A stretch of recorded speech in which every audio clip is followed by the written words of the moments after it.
Magandang gabi po, Luzon, Visayas at Mindanao. Nang araro ng siyam na sasakyan ng isang bus sa Commonwealth Avenue sa Quezon City. Dahil umano yan sa pumalyang preno ng bus, 6 sugatan na kinailangan dalhin sa ospital. Nakatutok si Bernadette Reyes. Tulong-tulong ang mga tauhan ng Quezon City Urban Search and Rescue para mailabas sa mga sakay ng mga sasakyang nadamay sa karambola kaninang umaga sa Commonwealth Avenue, Quezon City.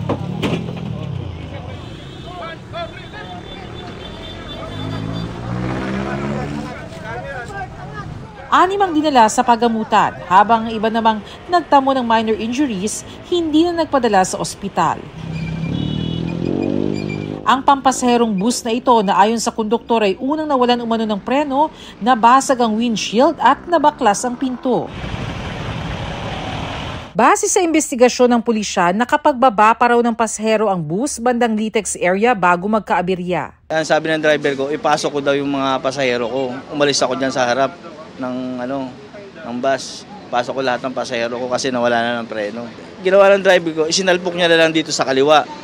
Kasi sobrang daming sasakyan dito sa pamuntang Winston. Na-check po yan, lahat yan chine-check bago umalis. Dito lang po nagkaroon ng aberya. Hindi bababa sa siyam na sasakyan at motorsiklo ang inararo ng naturang bus, kabilang ang modern jeepney na nagkasira-sira rin at ang UV Express na lumusot pa sa isang tent.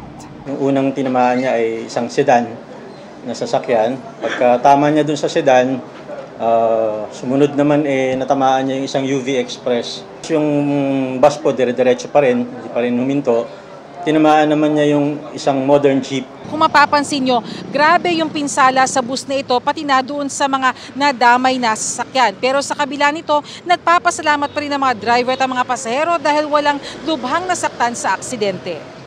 Ang driver ng modern jeep na kasama sa mga nabangga, labis ang pasasalamat, lalo't nawalan pa raw siya ng malay na mangyari ang aksidente. Nakarinig ako ng malakas na kalabog sa likuran ko.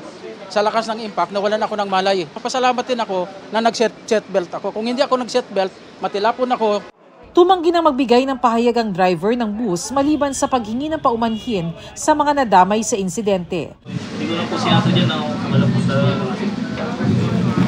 talaga ng preno. Maaari siyang maharap sa kasong reckless imprudence resulting in damage to property and multiple physical injuries.